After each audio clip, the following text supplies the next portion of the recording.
سلام بهتون. من قرار بود که یه خمیر همه کاره باحال بهتون معرفی کنم، بهتون یاد بدم، دستور پختشو بزنم و بهتون بگم که چه چیزایی میتونید باش درست کنید. پس بزن بریم. بچه ها میدونیدم که محیط ما کارگاهیه و من دارم یه رسیپی کارگاهی بهتون میدم که وقتی تو خونه درست کنید فوق‌العاده است. این موادی که من استفاده میکنم و شما میتونید مقدارش رو 1/3 کنید و کم کم درست کنید.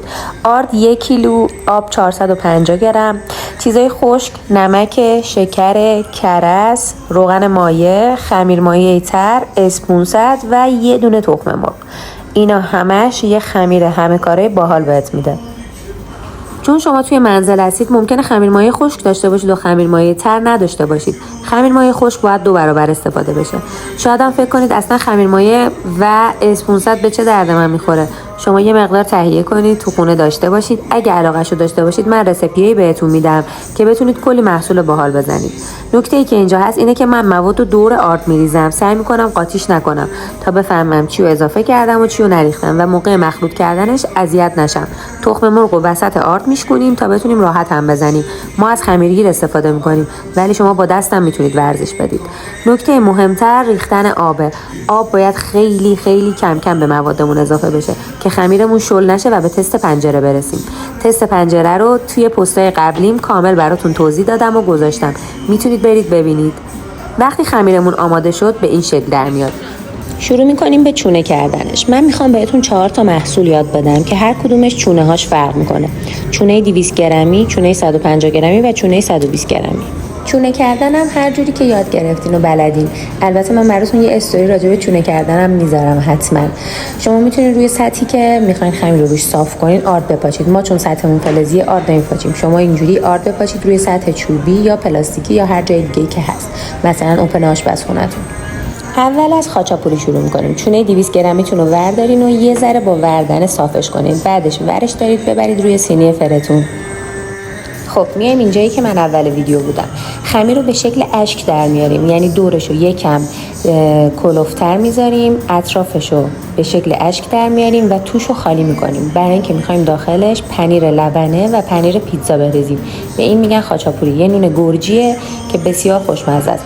داخلش یه تخم مرغ میشکنن وقتی که میپزه و مثل تخم مرغ عسلی نونو میزنن توی پنیر رو میخورن. خاچاپوری صبحانه و میان وعده خفنه.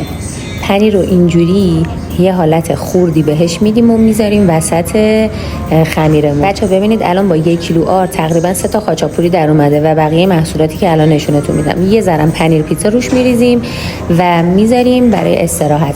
اگرم گرمخونه یا پروفر دارین میذارین داخل پروفر. خوشمزه بعدیمون آچماه. آچما رو میتونین داخلش پنیر رو گردو بزنین یا پنیر رو تره فرنگی یا پنیر رو پیاز جعفری. هر کدومش رو بذارید خوشمزه میشه. من یه بار با کشک بادمجونم امتحان کردم و عالی شد. با وردن یه ذره صافش میکنید و بعد اینجوری موادی که میخواین رو داخلش میذارین. من نفع آچما پنیر رو گردو درست کردم. همینطور که میبینین پنیر رو میذاریم و بعد گردو میریزیم روش. همین. برای شکل دادن و پیچیدنش از کناره های خمیر میگیریم و میاریم بالا. یه مقدار به همدیگه چفتش میکنیم چون خمیره به همدیگه کاملا وصل و متصل میشه. بعد یه مقدار رولش میکنیم و حالت گرد در میاریم. یه مقدار میکوبیم رو زمین تا صاف و گرد بشه. بعد میچسبونیمش به هم. همین. 2-3 تا چونه ای که اضافه میادم اینجوری باز کنید. همینطوری ولش کنید. یکم استراحت کنه. از توش یه نوشیرمال خیلی باحال در میاد بیرون. اگه پروفه رو گرمخونه داشتین اجازه بدین که یه 20 دقیقه اون تو بمونه. اگه نه روشو با پارچه بپوشونید و فکر کنم باید بهش سر بزنید. شاید 1 ساعت بعدش آماده است که بره تو فر. فقط قبلش با تخم مرغ رومال به اصطلاح روش میزنید و بعد توی فر قرارش میدید. تمام این آیتمایی که بهتون گفتم و همینجوری رومال میزنید و بعد داخل فر قرار میدید. اون نوشیرمال خوشمزه‌ای هم که گفتم میتونین با دارچین و شکر روشو بپوشونید و بعد توی فر بذارید.